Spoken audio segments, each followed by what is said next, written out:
አላለቅን አይደል ተባላን። አሁን በቃ እንልም በቃ ከዚህ በኋላ ደም መፍሰስ የለበትም። ሰላም ጤና ይስጥልን ውድና የተከበራችሁ የቻናላችን ቤተሰቦች ዘወትር አክብሮታዊ ሰላምታችን በያላችሁበት የዓለም ጥግ ሁሉ ይድረሳችሁ እያልን ለሰዓቱ ለእናንተ ይመጥናሉ ያልናቸውን ዕለታዊ አነጋጋሪ መረጃዎችን ልናስደምጣችሁ በተለመደው የመረጃ ሰዓታችን ተመልሰን መጥተናል።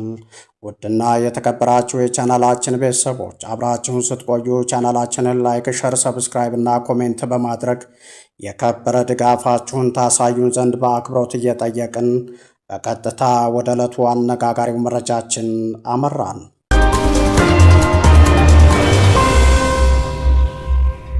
በዛሬው ዕለት የቀድሞው ጠቅላይ ሚኒስትር ኃይለማርያም ደሳለኝ ከብዙ ቆይታ በኋላ መላው የኢትዮጵያን ሕዝብ ዳር እስከ ዳር ያነጋግረውንና የአራት ኪሎን እብሪተኛና አምባገነን አገዛዝ ክንብንቡን የገፈፈና አዲስ የትግል ስሜትን ያጫረ የአራት ኪሎን ዙፋን መሠረቱን የነቀነቀ በባለ ሰይፎች ምድር የተደረገ ድፍረት የተሞላበት ሀገርን የማዳን ጥሪን ያዘለና አብይ አህመድን ስልጣን እንዲያስረክብ የሚያስገድድን አስፈሪ ትችት በአራት ኪሎ ቤተ መንግሥት ላይ ሰንዝረዋል።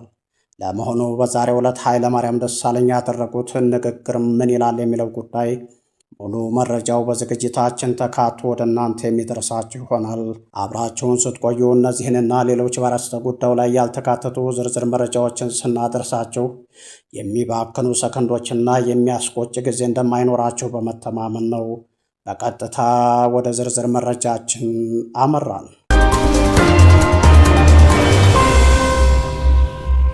በዛሬው ዕለት የሀገራችን ኢትዮጵያ የቀድሞው ጠቅላይ ሚኒስትር የነበሩት ኃይለማርያም ደሳለኝ ከብዙ ቆይታ በኋላ ዝምታቸውን ሰብረው ከእንግዲህ የንጹሐን ሞት በቃ ልንል ይገባል በማለትና አማራ እየሞተ ዝም አንልም ሲሉ ያደረጉት ንግግር መላ የአማራን ሕዝብና መላ ኢትዮጵያንን ዳር እስከ ዳር ያነጋገርና አዲስ የትግል ታሪክን የጫረ አስደንጋጭ ንግግር ሆኖ ብቅ ብሏል። ይህንን ተከትሎ አምባገነኑ የአብይ አህመድ አገዛዝ ከቤተ መንግሥት አዲስ ትዕዛዝን ማስተላለፉ እየተነገረ ይገኛል። እንደሚታወቀው ያኔው የ2010 ዓ.ም የለውጥ አብዮት በኢትዮጵያ ሰማይ ስር እንዲመጣና አምባገነኑ የትህነግ ህወሓት አገዛዝም ከአራት ኪሎ ቤተ መንግሥት ተነቅሎ መቀሌ እንዲመሽግ ያደረገውን ክስተት እንዲፈጠር ስልጣናቸውን በሰላማዊ መንገድ በማስረከብ የአንበሳውን ድርሻ የተጫወቱት የቀድሞ የሀገራችን ጠቅላይ ሚኒስትር የነበሩት ኃይለማርያም ደሳለኝ መሆናቸው የአደባባይ ሀቅ ነው።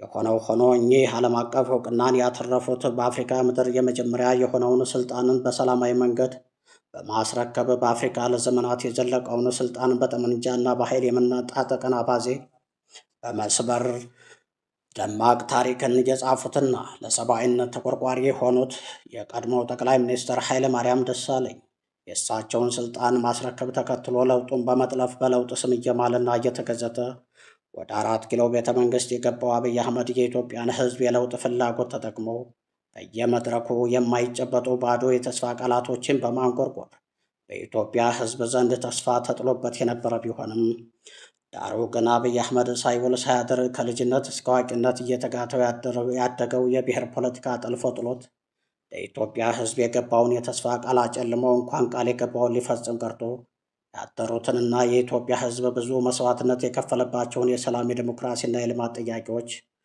ሊፈታ ቀርቶ አዳዲስ ችግሮችን በመፈልፈል መላ የኢትዮጵያን ሕዝብ በመከራ ውስጥ እንዲኖር ከማድረጉም ባሻገር ለከት በሌለው የእስረኝነትና የዘረኝነት አባዜ ውስጥ ተዘፍቆ በበታችነት ስሜት እየተሰቃየ ሕዝብን በአምባገነንነትና በኃይል ለማንበርከክ አልሞ በመነሳት በትግራይ ጦርነት ሚሊዮኖችን ገድሎና አፈናቅሎ በዚህም ሳይበቃው የአማራን ሕዝብ ለማንበርከክ ጦር አዝምቶ መቋጫ በሌለው መንገድ በየቀኑ ንጹሐን እየረሸነና ከቀያቸው እያፈናቀለ ቀጥሏል። ታዲያ ይህንን የተመለከቱትና ለእርሳቸው ስልጣን መልቀቅ ምክንያት የነበሩት የኢትዮጵያ ሕዝብ ጥያቄዎች የእርሳቸውን ስልጣን ተረክቦ ወደ ቤተ መንግሥት የገባው አብይ አህመድ ሊፈታቸው ቀርቶ ከትላንቱ በባሰ መንገድ ችግሮች ተባብሰው መቀጠላቸው ያሳሰባቸውና የለውጡ መንግስት ምህዋሩን የሳተ መሆኑን የተረዱት የቀድሞው ጠቅላይ ሚኒስትር ኃይለማርያም ደሳለኝ በዛሬው ዕለት ዝምታቸውን በመስበር አራት ኪሎ አገዛዝ ላይ ቁጣቸውን ሰንዝረዋል። አቶ ኃይለማርያም ደሳለኝ ለኢትዮጵያ ሕዝብ ባስተላለፉት ጥሪያቸው ከዚህ በኋላ ዝምታ በቃን፣ እኔ ስልጣን ያስረከብኩት የዩኒቨርሲቲ ተማሪዎች አመፁ፣ የሰላምና የዲሞክራሲ እንዲሁም የልማት ጥያቄዎች አልተፈቱም በሚል በተቀሰቀሰው አመፅ ሰዎች የታሰሩ፣ ጥቂቶች ተገደሉ በሚልና አጠቃላይ ሀገረ መንግስቱ ለውጥ አስፈልጎታል በሚል ነበር። ነገር ግን አሁን ላይ ሀገሪቱ የደም ምድር ሆና ሚሊዮኖች ተገድለውና ተፈናቅለው በየቀኑ ንጹሐኖች እየሞቱ ህዝብን በጦር መሳሪያ ለማንበርከክ የሚደረገው ጦረኝነት ከመቼውም ጊዜ በላይ የከፋ ደረጃ ላይ ደርሷል። እንደ ሀገር የመቀጠላችን ሁኔታ አሳሳቢ ደረጃ ላይ ደርሷል። ኢትዮጵያ ምጽአት ላይ ትገኛለች። እናም ከመፍረሳችን በፊት ለውጥ ያስፈልጋልና መላው የኢትዮጵያ ህዝብ ራሱንና ሀገሩን ከመጥፋትና ከመፍረስ ለማዳን አስፈላጊውን ትግል ሊያደርግ ይገባል በማለት ለሁሉም ኢትዮጵያዊ ጥሪያቸውን ካቀረቡ በኋላ አቶ ኃይለማርያም ደሳለኝ አክለው የ4 ኪሎን አገዛዝ በተመለከተ እንዲህ ሲሉ ትችታቸውን ሰንዝረዋል። የአፍሪካም ሆነ የዓለም የፖለቲካ ታሪኮች እንደሚያስረዱት ከሆነ ህዝብን በኃይል ለማንበርከክ ሞክሮ የተሳካለት መሪ የለም። መሬቱ ጠቧቸው ሰማይ ሲዳብሱ የነበሩት የዓለማችን አምባገነኖች እነ ሳዳም ሁሴን ሽንት ቤት ተደብቀው ሲያዙ፣ እነ ጋዳፊ ከቀበሮ ጉድጓድ ተይዘው ሲገደሉ ለተመለከተ የአምባገነኖች አወዳደቅ መጨረሻው የከፋ ለመሆኑ ከበቂ በላይ አስተማሪ ነበር። ነገር ግን ከራሱም ሆነ ከትላንቶቹ አምባገነኖች አወዳደቅ መማር የተሳነው የ4 ኪሎ አገዛዝ ከህወሓትም በከፋ መንገድ በአጭር ጊዜ ራሱን አንቆ የሚገድልበት ደረጃ ላይ ደርሷል። ስለሆነም ሀገርን ሆነ ህዝብን ከእልቂት ለማዳን አብይ አህመድ አሁን በእጁ ያለው አማራጭ ስልጣኑን ማስረከብ ብቻ ነው። መሆኑም አብይ አህመድ ስልጣኑን ማስረከብ ይገባዋል። ስልጣኑን አስረክቦ ከሀገር መውጣት ብቻ ለኢትዮጵያ ህዝብ ትልቅ መፍትሄን ያመጣል ሲሉ ከሚሳኤል የጠረከረውንና የ4 ኪሎውን ዙፋን የነቀነቀውን እንዲሁም የኢትዮጵያን ህዝብ ዳር እስከ ዳር ያነጋገረውን አስፈሪ ትችት ሰንዝረዋል። ይህንን ተከትሎ አብይ አህመድ ኃይለማርያም ደሳለኝ ላይ የእስር ትዕዛዝ ማስተላለፉም ሌላኛው የፖለቲካ ትኩሳቱን የጨመረና አዲስ የአብዮትን ያስነሳ ጉዳይ ሆኗል። በአቶ ኃይለማርያም ምትክ የመጡት የኢትዮጵያ ጠቅላይ ሚኒስትር ግን ዓለምን ጉድ ያስባለ እልቂት፣ ምድርን ያስጨነቀ ጭካኔ፣ ጠላትንም ወዳጅንም ያስገረመ ክፋት የፈጸሙ በሚል ታሪክም ዜናም እየዘገበላቸው ቀጥለዋል።